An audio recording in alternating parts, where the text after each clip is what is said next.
Καλώς ήρθατε στην Αθήνα. Το σώμα αυτής της πόλης βρίσκεται σε συνεχή αναταραχή. Είναι μια πόλη προσωρινή. Ένα πεδίο μάχης.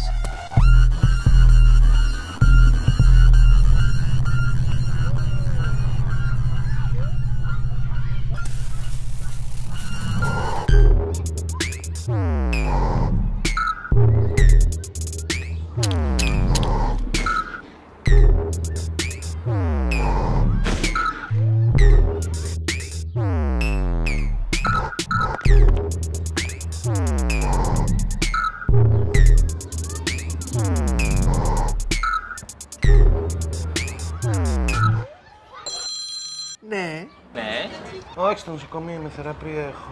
Εννοείται θα έρθουμε, βέβαια. Τι. Θα έρθει, θα έρθει. Τι είναι, έρχομαι μέσα με το κρουελάκι.